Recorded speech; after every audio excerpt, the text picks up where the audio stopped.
नक्कीच सागर 8 वाजता राज ठाकरे हे व्यासपीठावर येतील अशी माहिती मिळते आणि सगळ्यात महत्त्वाचं म्हणजे महाराष्ट्राच्या कानाकोपऱ्यातून सर्व मनसैनिक आता शिवतीर्थावर यायला सुरुवात झालेली आहे आणि या ठिकाणी आता उद्घोषणा सुद्धा होत आहेत की जे लोक राज ठाकरे यांच्या घराच्या बाहेर परिसरामध्ये थांबलेले आहेत त्यांनी या ठिकाणी यावं आणि ज्या खुर्च्या रिकामी आहेत त्या ठिकाणी आसन ग्रहण करावं। आपण पाहतोय की मोठ्या प्रमाणामध्ये जेव्हा राज ठाकरे व्यासपीठावर येतात तेव्हा मोठी गर्दी पाहायला मिळाली। गर्दी आणि राज ठाकरे यांचं एक वेगळं आगळं समीकरण आपल्याला कायमस्वरूपी पाहायला मिळालंय।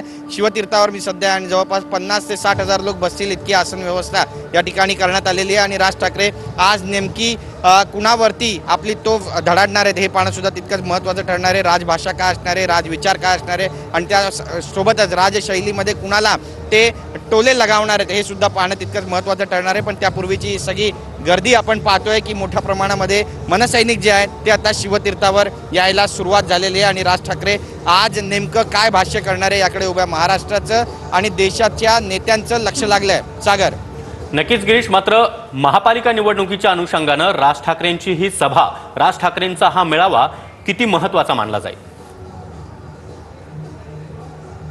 नक्कीच अत्यंत महत्त्वाचा मानला जातोय आणि या मेळाव्यामध्ये मिशन महानगरपालिकेचा जो संकल्प आहे तो राज ठाकरे आपल्या सर्व मनसैनिकांना देणार आहेत का हे सुद्धा पाहणं महत्त्वाचं ठरणार आहे। ज्या निवडणुका मागे झालेल्या आहेत त्यामध्ये ज्या पद्धतीची हार पत्करावी लागलेली आहे कुठे ना कुठेतरी मनसैनिक खचलेला आहे। या मनसैनिकांचं मनोबल आज या गुढीपाडव्याच्या निमित्तानं वाढवलं जाईल असं सुद्धा बोललं जाते। बरेचसे मुद्दे आहेत, मग त्या औरंगजेबाच्या कबरीचा मुद्दा असू द्या, नागपूरची दंगल असू द्या, कामराच्या कविता असू द्या किंवा विरोधक ज्या पद्धतीनं राज ठाकरे यांच्यावर कायमस्वरूपी टीका करत आलेले आहेत या सगळ्यांचा समाचार आज राज ठाकरे या व्यासपीठावरून घेतील असं बोललं जातं आहे आणि त्यासोबतच सरकारला देखील त्याच शाल जोडीतले जे टोले आहेत ते सुद्धा लगावले जातील असं बोललं जातं। आपण पाहतो या ठिकाणी बघा याच व्यासपीठावरून राज ठाकरे यांचं भाषण होणार आहे आणि समोरची ही सगळी गर्दी आपण या ठिकाणची पाहतोय।